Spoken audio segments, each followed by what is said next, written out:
Assalomu alaykum azizlar. Bugun sizlar bilan nimaga ichak asosiy immun organi hisoblanishi va inson salomatligida o'rni haqida gaplashamiz. Inson organizmidagi immun hujayralarining 70-80% ichakda joylashgan bo'ladi. Galt tizim deyiladi. Ichak immuniteti tarkibiga kiradi. Ingichka ichagidagi per blyashkalari, appendix, chuvalchangsimon o'simta, ichak limfoid follikullari va shilliq qavatli immun hujayralari. Organizmdagi immun reaksiyalarning 70% ichak va ichak mikroflorasi bilan bog'liq holatda kechadi.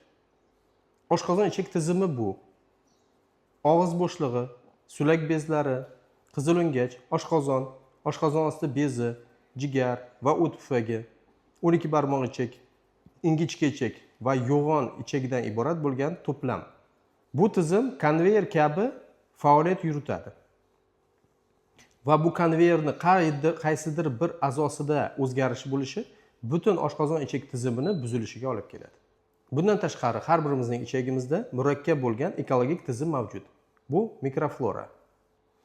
Har bir insonga xos bo'lgan mikroflora yig'indisi mikrobiom deb ataladi. Mikrobiom inson organizmi bilan birgalikda simbiozda yashab keladi.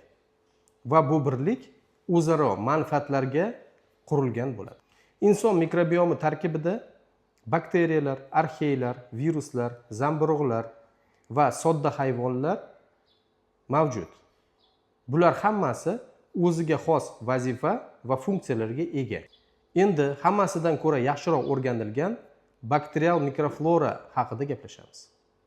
Umumiy olganda har bir inson organizmida 150 dan 300 xil turdan iborat bo'lgan va 100 trillionga yaqin bo'lgan miqdorda bakteriyalar mavjud.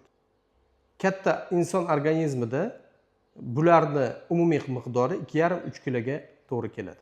Yana bir aytishimiz kerak bo'lgan ma'lumotlardan biri, inson organizmida joylashgan mikroflora umumiy soni inson organizmining o'zinikidan ko'ra 10 barobar ko'p hisoblanadi. Bakteriyalar va organizm birgalikda moddalar almashinuvini yuzlab reaksiyalarda bir-birini to'ldiradi va shuni hisobiga superorganizm tushunchasi shakllanadi.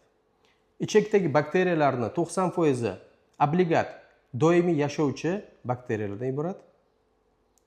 Fakultativ shartli patogenlar va sifati va soni o'zgarib turuvchi 10% atrofidagi bakteriyalar va tranzitor tashqi muhitdan tushuvchi 1% atrofidagi bakteriyalardan iborat. Ichak mikrobiotasi bir qator muhim vazifalarni bajaradi va ular 3 ta asosiy kategoriyaga bo'linadi. Bu himoya funksiyasi, moddalar almashinuvida vazifasi va trofik funksiya. Ichak mikroflorasining himoya funksiyasi birinchi o'rinda bakterial koloniyalarni hosil qilishi va boshqa kasallik chaqiruvchi bakteriyalarni joylashishiga qarshilik qilishdan iborat. Ikkinchidan, organik kislotalarni ishlab chiqarishi va oziq-ovqat uchun raqobat qilishdan iborat. Bundan tashqari, spetsifik mikroblarga qarshi oqsillar va peptidlar ishlab chiqaradi. Ichak mikroflorasini organizm moddalar almashinuviga ta'siri. Oziq-ovqat mahsulotlarini parchalashda va tarkibini o'zgartirishda. Vitaminlar, folatlar, biotin, vitamin K ishlab chiqaradi. Kalta zanjirli yog' kislotalari ishlab chiqaradi va aminokislotalar hosil bo'lishida ishtirok etadi. Murakkab uglevodlarni fermentativ parchalashda asosiy modda bu kalta zanjirli yog' kislotalari hisoblanadi. Oksus, propion va moy kislotalar. Kalta zanjirli yog' kislotalari inson organizmining fiziologik jarayonlariga ko'plab mexanizmlar orqali ta'sir ko'rsatadi. 90% kalta zanjirli yog' kislotalari ichak epiteli tomonidan so'riladi. Kalta zanjirli yog' kislotalari ichakda pH ni pasaytiradi va zararli bakteriyalarning aktivligini kamaytiradi. Butyrat moy kislotasi ichak hujayralarining ko'payishini va rivojlanishini stimullaydi. Bundan tashqari, kalta zanjirli yog' kislotalari yallanishga qarshi ta'sir ko'rsatadi. Organizmga bakteriyalar joylashishi homila vaqtida boshlanadi va tug'ruqdan keyin aktivlashadi.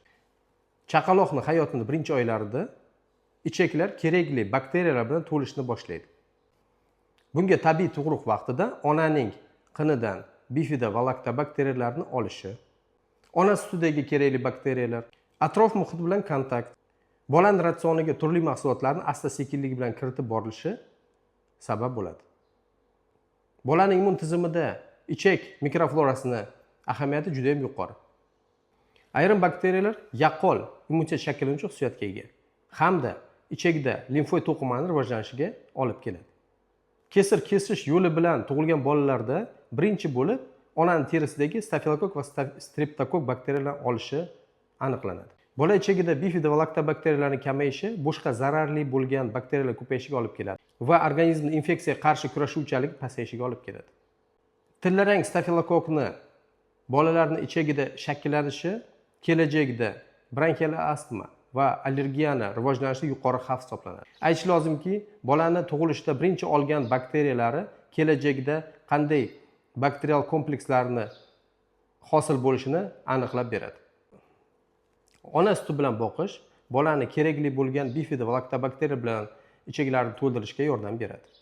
Bolani ichagining shakllanishida onaning sog'ligi, tug'ruqni turi, ona sutini vaqtida berilishi va gigiyenik tadbirlar katta ahamiyatga ega. Ichak mikroflorasi quyidagi organizmlar va tizimlarga ta'sir ko'rsatadi. Markaziy nerv sistemasi, o'pka to'qimasi, yurak to'qimalari, buyrak to'qimalari, jigar, oshqozon osti bezi, teri, suyaklar, mushaklar, qalqonsimon bez va uyqu tizimiga. Endi disbioz haqida gaplashamiz. Disbioz bu ichaklarda bakteriyalarni tarkibini, sifat va sonini, balansini buzilishiga aytiladi. Disbioz ikkilamchi holat hisoblanadi va har qanday oshqozon ichak tizimi kasalligidan keyin rivojlanadi. Yana bir katta sabablardan biri albatta antibiotiklar qo'llash. Chunki bular ichaklardagi bakterial rang-baranglikni buzadi.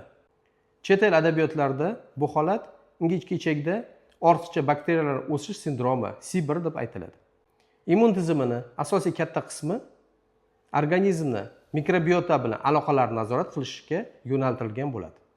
Shuning uchun immun hujayralarining asosiy qismi teri va oshqozon-ichak tizimida joylashgan bo'ladi. Albatta bu birinchi o'rinda tashqi muhit bilan chegaralarni himoya qilishga kerak bo'ladi. Organizm ichagida yallig'lanish rivojlanmasligi uchun epiteliy hujayralari, immunoglobulin A, shilliq qavat, immun hujayralari va antimikrob peptidlar hisobiga bakteriyalar bilan kontaktni nazorat qiladi. Insonni ovqatlanish ratsioni immunitet rivojlanishida katta ahamiyatga ega. Birinchi o'rinda oziq-ovqat mahsulotlariga ehtiyojini qoplash uchun. Ikkinchi o'rinda oziq-ovqatdagi moddalar, misol uchun vitamin A metaboliti bo'lgan retinoy kislota to'g'ridan-to'g'ri limfotsit hujayralarini ichakka olib kelishini va yot moddalarga qarshi kurashuvchanligini nazorat qiladi. Insonni qanday oziq-ovqat mahsulotlari iste'mol qilishi ichaklardagi bakteriyalar tarkibiga va funksiyalariga ta'sir ko'rsatadi. Bundan tashqari, immun tizimi va bakteriyalarning o'zlari ham ovqatga nisbatan xohishni nazorat qiladi. Mikrobiomning o'zgarishi, ichak yallig'lanish kasalliklari, diabet birinchi tip, metabolik sindrom, semizlik, allergiya, ovqatga allergiya rivojlanishiga olib keladi. Gigiyenik nazariyaga ko'ra, ko'p farzandli oilalarda allergik kasallik kam farzandli oilalardan kamroq uchraydi. Bu holat bakteriyalar bilan erta kontakt bilan bog'liq hisoblanadi. Yana bir misol, shaharda o'sgan bolalarda qishloqda o'sgan bolalardan ko'ra allergik kasallik ko'proq uchraydi. Ilmiy tekshiruvlar natijasiga ko'ra, ovqatga allergiyasi bor bolalarda Clostridia, bakteroidlar va enterobakter ko'payadi. Boshqa bir tekshiruvda sigir sutiga, beta-globulinga allergiyasi bor bolalarda axlatini olib sichqonlarga ekilganda, ularda ham sigir sutiga nisbatan allergiya rivojlangan. Ichak mikroflorasini markaziy nerv sistemasiga ta'siri haqida aytib o'tamiz. Mikrobiota bir qator neyroaktiv moddalar ishlab chiqarilgani sabab markaziy nerv sistemasining aktivligi, faoliyatiga ta'sir ko'rsatadi. Ichak mikroflorasi tomonidan gamma aminomoy kislotasi, katexolaminlar, serotoninlar, gistaminlar, melatonin va atsetoxolinlar ishlab chiqariladi. Bu aktiv moddalar organizmga turli xil ta'sir ko'rsatadi. Bundan tashqari, ichak mikroflorasi gipofiz gipotalamus buyrak usti bezi yetilishini va faoliyatini nazorat qiladi. Mikroflora balansi buzilishi gipofiz gipotalamus buyrak usti bezi ortiqcha stimulyatsiyasiga olib keladi va natijada AGTG va kortizol ishlab chiqarish kuchayadi. Bundan tashqari stress holatlar ham ichaklardagi mikroflora tarkibiga ta'sir ko'rsatadi. Ichak mikroflorasi balansi buzilishi quyidagi nerv tizimi buzilishlariga bog'liqligi aniqlangan. Autizm, depressiya, vahima va qo'rquv, shizofreniya, Alsgeymer kasalligi, surunkali og'riq sindromi, Parkinson kasalligi, bosh miya o'sma kasalliklari va insult. Ichak mikroflorasi o'pka to'qimasiga ta'siri haqida aytib o'tamiz. Ichakda hosil bo'lgan endotoksinlar va mikrob metabolitlari qonga so'rilib, o'pka to'qimasiga borib ta'sir qilishi mumkin. O'pka to'qimasida yallig'lanish bo'lishi ham ichak mikroflorasini buzilishiga olib kelishi mumkin. Xulosa qilamizki, inson organizmi faoliyati bakteriyalar bilan o'zaro bog'liq. Antibiotiklar ortiqcha qo'llanishi, kir yuvish kukunlari, idish yuvish uchun gellar, oziq-ovqat mahsulotlariga solingan konservantli moddalar, sabzavot va mevalarni yetishtirishda ishlatiladigan dori vositalari va boshqalar ta'sirida bakteriyalarning rang balandligi o'zgaradi va superorganizm kuchsizlanadi. Natijada immunitet pasayishi va turli xil kasallikka chalinish rivojlanadi. Rahmat, sog' bo'linglar.